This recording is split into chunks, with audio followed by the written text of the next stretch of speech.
जय हिंद दोस्तों। इस वीडियो में सिविल सर्विसेज प्रीलिम्स एग्जाम 2021 में आए हुए हिस्ट्री के क्वेश्चंस की एनालिसिस करेंगे। और आपको तो पता ही होगा एनालिसिस का मतलब मेरे लिए क्या है। जो क्वेश्चंस है उन्हें हम लोग लेंगे, अगर वो प्रीवियस ईयर में किसी भी एग्जाम के अंदर पूछा गया है तो वो डिस्कस करेंगे और इसके साथ उससे रिलेटेड कॉन्सेप्ट भी डिस्कस करेंगे। और देखिए कहाँ पे एलिमिनेशन मेथड लग रहा है या किस क्वेश्चन को कंप्लीटली स्किप करना चाहिए, वो चीज़ें भी मैं आपको बताता चलूँगा। ये सेट ए के अकॉर्डिंग ये ऑफिशियल क्वेश्चन पेपर है, यहाँ पे आप देख सकते हैं और बहुत सारी चीज़ें आपको क्लैरिटी मिलेंगी। इससे पहले मैंने सीडीएस के रिसेंट के 4-5 जो पेपर्स हैं वो करवा दिए हैं। इसके अलावा सिविल सर्विसेज का 2022 की एनालिसिस भी करवा दिए। वो सब कुछ आप प्लेलिस्ट में जाएंगे तो वहाँ पे आपको सारे वीडियोज़ एक साथ मिल जाएंगे। तो सभी सेक्शन की एनालिसिस करेंगे, बट हम लोग हिस्ट्री से स्टार्ट करते हैं। तो यहाँ पे अगर आप देखें तो 31 नंबर से आपको हिस्ट्री के सवाल देखने को मिलेंगे।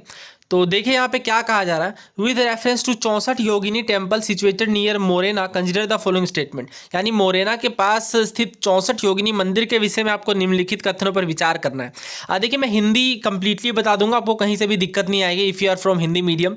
It is a circular temple build during the reign of Kachchhapaghata dynasty. और दूसरे में कहा जा रहा है ये इकलौता सर्क्यूलर टेम्पल है जो कि भारत में बना है। और तीसरे में कहा जा रहा है it was mean to promote the Vaishnava cult in the region, यानी वैष्णव कल्ट को बढ़ावा देने के लिए इस मंदिर का निर्माण किया गया।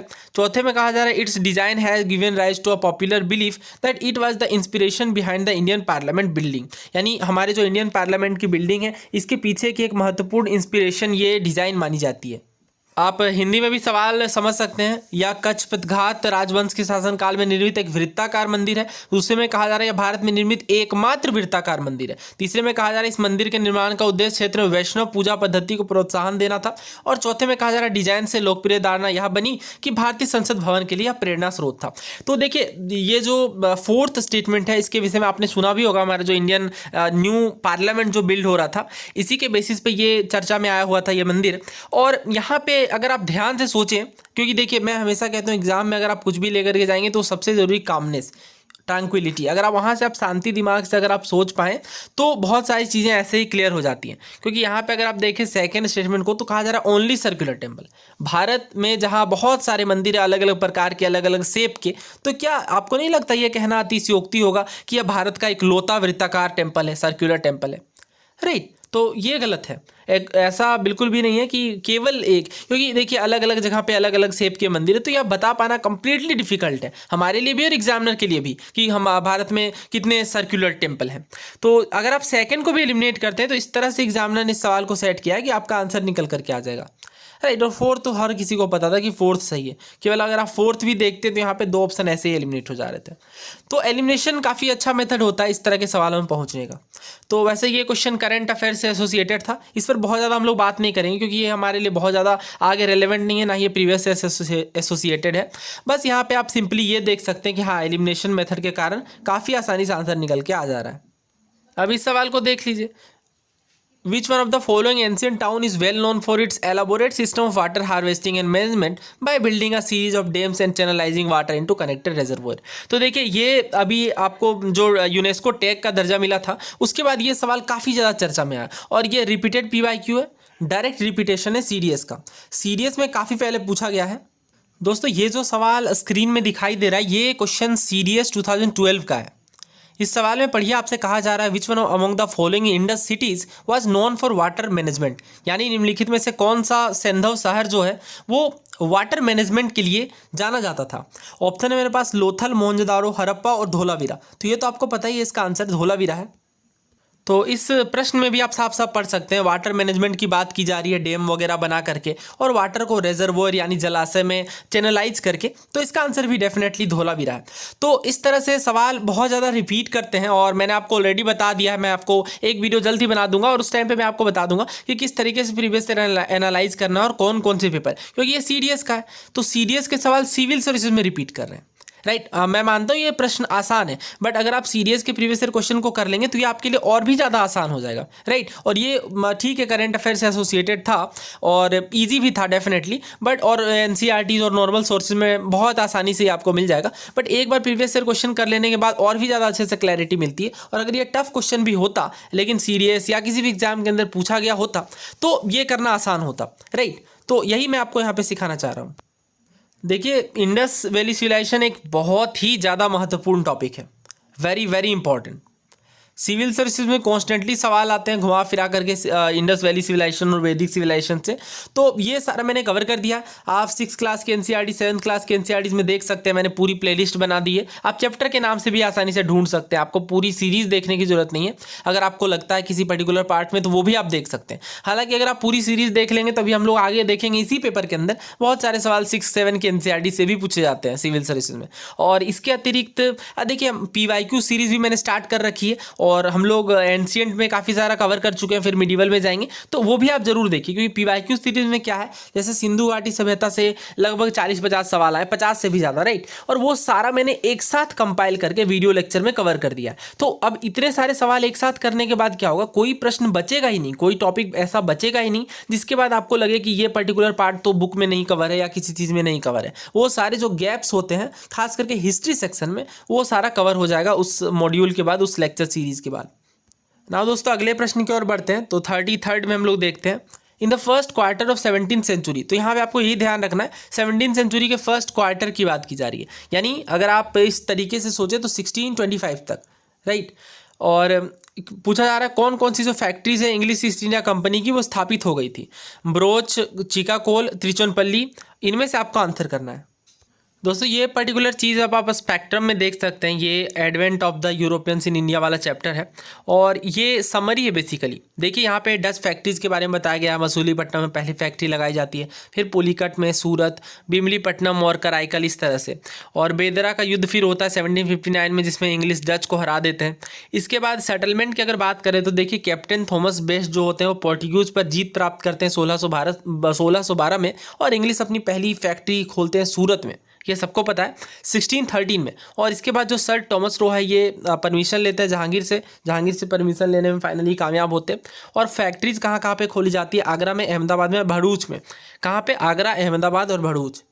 तो यहाँ पे जो कीवर्ड है अगर वो आप समझ पाते हैं, जो 17th सेंचुरी का फर्स्ट क्वार्टर की बात की जा रही है, तो यहाँ पे देखिए भरूच शामिल है, राइट। और चिकाकोल और त्रिचोनपल्ली आपको देखने को नहीं मिलेंगे, तो यहाँ पे आंसर आएगा ए, 1 ओनली। ये डिफिकल्ट क्वेश्चन है। देखिए मैंने नॉर्मल सोर्स की बात की, वैसे तो और भी बहुत सारे जो सोर्स है, जो हैवी बल्कियर बुक आती हैं उनमें ये है, बट द थिंग इज़ मैं उन्हीं चीज़ों को इंक्लूड कर सकता हूँ, अदरवाइज फिर आपको क्वेश्चन स्किप ही करना चाहिए जो आपके नॉर्मल सोर्सेज में, स्टैंडर्ड सोर्सेज में है। अदरवाइज फिर किसी एक पर्टिकुलर फैक्ट के लिए पूरी जो 700-800 पेजेस की बुक आती है वो पढ़ना फ़ायदेमंद नहीं होता।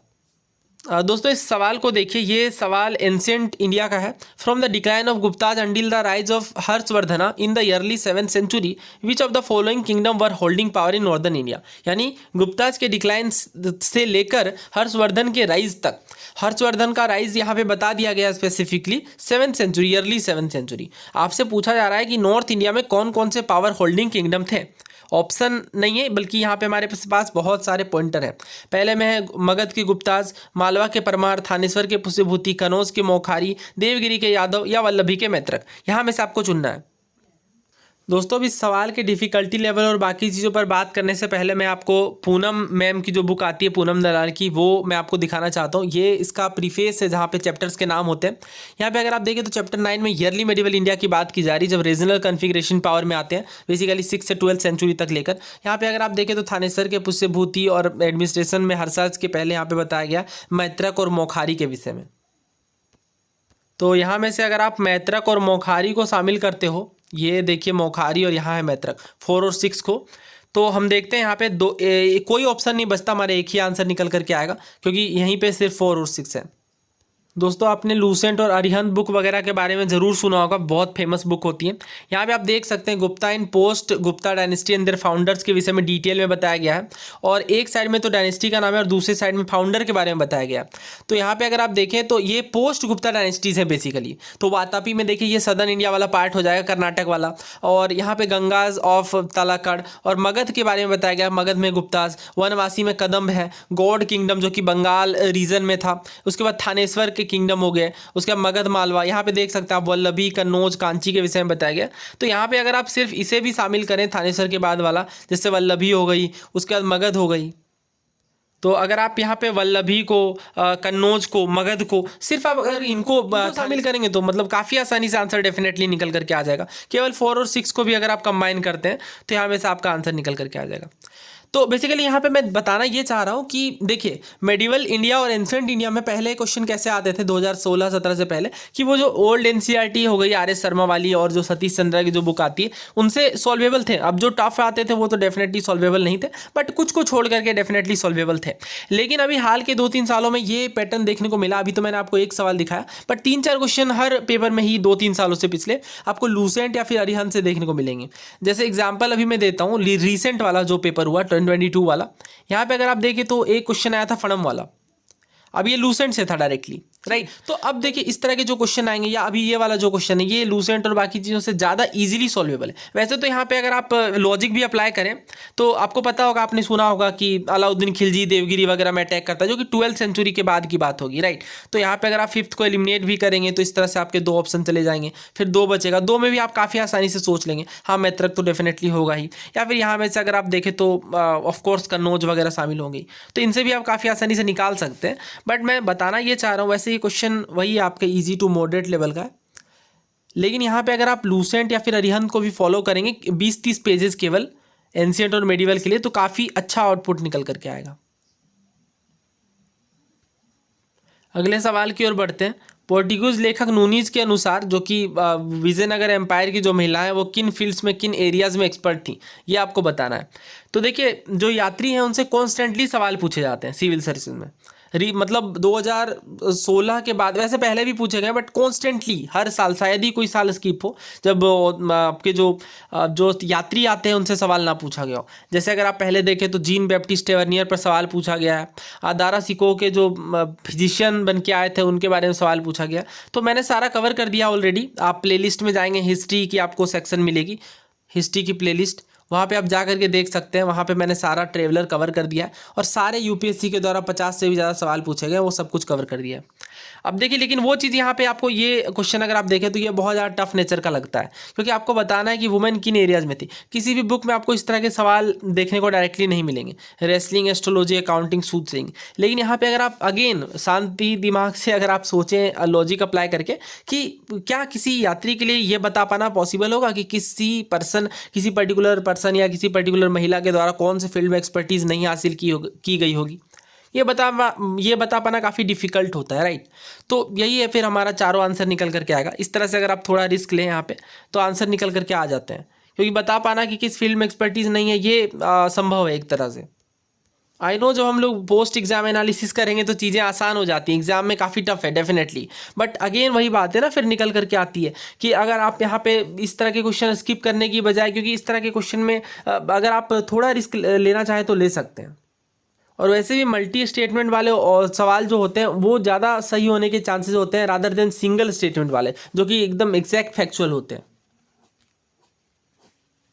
इस सवाल को देखिए 36 number, with reference to Madanapalle of Andhra Pradesh which of the following statement is correct. Andhra Pradesh के मदनपल्ले के संदर्भ में आपको बताना है कि कौन सी बात सही है। पहले ऑप्शन में कहा जा रहा है पिंगली वेंकैया ने यहाँ पे हमारे इंडियन नेशनल फ्लैग का ट्राई कलर को डिज़ाइन किया था।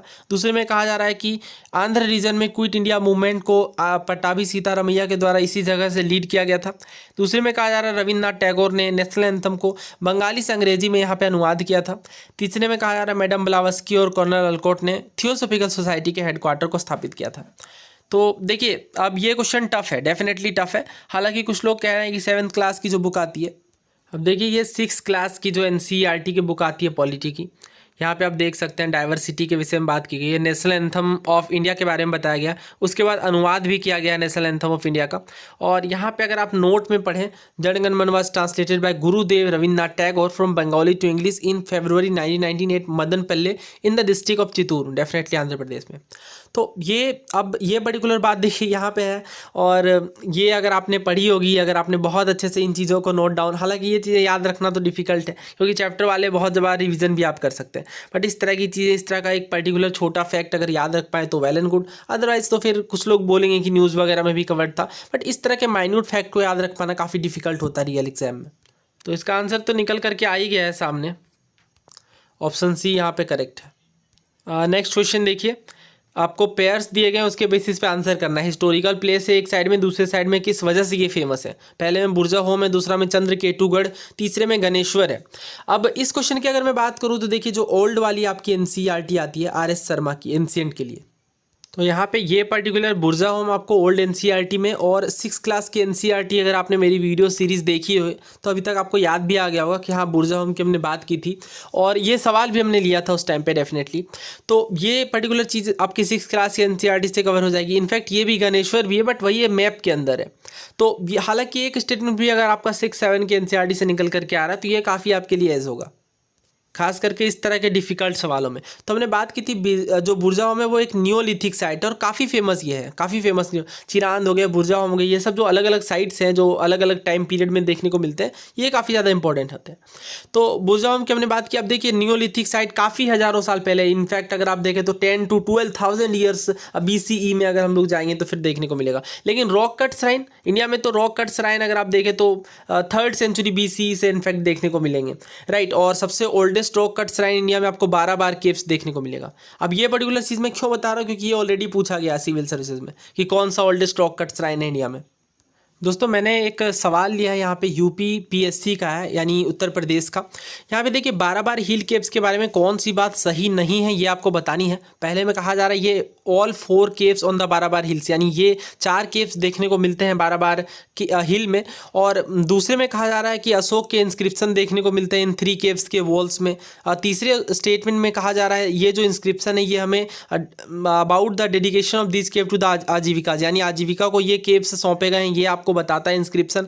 और चौथे में कहा जा रहा है ये जो इंस्क्रिप्शन है ये 6th सेंचुरी BCE में लाई करते हैं। तो देखिए नॉट करेक्ट हमसे पूछा जा रहा है, तो ऑप्शन डी इसका आंसर होगा, क्योंकि अभी हमने बात की ये 3rd सेंचुरी BCE में ही, यानी काफ़ी पहले देखने को मिलते हैं। और ये इनफैक्ट अगर आप देखें तो अशोक के द्वारा, जो कि मौर्यन एम्पायर के राजा हैं, उनके द्वारा बनवाया गया, उनके द्वारा सौंपा गया था आजीविका को, ऐसा माना जाता है। देखिए मैंने आपको ऑलरेडी बताया आजीविका सेक्ट के विषय में, क्योंकि बुद्धिज्म एंड जैनिज्म पर जब हमने बात की तो उसी टाइम पीरियड में काफ़ी सारे और भी सेक्ट निकल करके आते हैं, उसमें से आजीविका सेक्ट भी काफ़ी फेमस होता है। तो उन्हीं को ये केव्स सौंपा जाता है 12 बार हिल केव्स। और ये देखिए बोध गया से 40 किलोमीटर दूर 4 केव्स का क्लस्टर है। हालांकि आर्ट एंड कल्चर में मुझे ये कायदे से बात करना चाहिए था, क्योंकि ये काफ़ी इंपॉर्टेंट टॉपिक है अपने आप में, और ये सब हम लोग डिस्कस भी करेंगे आर्ट एंड कल्चर के शॉर्ट वीडियो सीरीज़ में, या जो क्रैश कोर्स हमारी रहेगी आर्ट एंड कल्चर को लेकर के, उसमें फिलहाल हम लोग इस पर बात कर लेते हैं। दोस्तों ये सवाल सिविल सर्विसेज 2013 में पूछा गया है आपसे। इंडियन रॉक कट आर्किटेक्चर के इतिहास के संदर्भ में निम्नलिखित कथनों पर विचार करना है। पहले में कहा जा रहा है बादामी के जो केव्स हैं ये ओल्डेस्ट सर्वाइविंग रॉक कट केव हैं भारत के। और दूसरे में कहा जा रहा है जो 12 बार रॉक कट केव है ये ओरिजिनली आजीविकाज के लिए बनाए गए थे चंद्रगुप्त मौर्य के द्वारा। तो अभी हमने बात की कि चंद्रगुप्त मौर्य के द्वारा नहीं, अशोक के द्वारा, राइट। तो सेकेंड तो यहाँ पे गलत है। और फर्स्ट में देखिए बादामी नहीं बल्कि 12 बार केव्स, राइट। 12 बार caves oldest rock cut cave देखने को मिलते हैं, जो कि 3rd सेंचुरी BCE के ही देखने को मिलते हैं। और देखिए 3rd में कहा जा रहा है एलोरा में जो केव्स हैं वो डिफरेंट फेथ के देखने को मिलते हैं। तो हाँ वो बिल्कुल सही बात है, ये एलोरा में डिफरेंट अलग अलग फेथ के केव्स देखने को मिलते हैं। और अजंता, एलोरा, इनकी जब हम लोग बात करेंगे तो दोबारा इन चीज़ों को डिस्कस करेंगे। तो 3rd यहाँ पे बिल्कुल सही है और 1st और 2nd गलत है। तो यहाँ पे हमारा आंसर 3 ओनली निकल करके आएगा। डेफिनेटली रॉक कट श्राइन नहीं है बल्कि नियोलिथिक साइट है, तो फर्स्ट तो गलत है। और सेकंड और थर्ड देखिए यहाँ पे बिल्कुल सही है। और यहाँ पे अगर आप केवल फर्स्ट को एलिमिनेट भी करते हैं तो 2 ऑप्शन आपके पास बचते हैं, यानी आपको बस चेक करना है सेकंड सही है यानी, क्योंकि थर्ड तो ऑब्वियसली सही है। तो ये सेकंड भी आपको मिल जाएगा देखने को RS शर्मा में, मैं आपको इमेज भी शो कर दूंगा। चंद्रकेतुगढ़ टेराकोटा आर्ट है और गणेश्वर कॉपर आर्टिफिक्ट, तो दोनों ही सही है यहाँ पे। तो हमारा आंसर इस तरीके से option D, right, option D यहाँ पे करेक्ट है। तो दोस्तों उम्मीद है आपको ये वीडियो पसंद आई होगी, और अगले पार्ट में हम लोग बाकी के हिस्ट्री के क्वेश्चंस करेंगे, और भी काफ़ी सारे सवाल आए हैं, और इसी तरीके से बाकी सब्जेक्ट्स की भी एनालिसिस करेंगे। अगर आपको ये वीडियो सीरीज़ पसंद आ रही है तो आप कमेंट बॉक्स में अपने राय अथवा विचार लिख सकते हैं, और आप ये भी बता सकते हैं कि आपको और किन पार्ट्स की एनालिसिस चाहिए या किन क्वेश्चन पेपर की आप इसी तरीके से एनालिसिस चाहते हैं। धन्यवाद।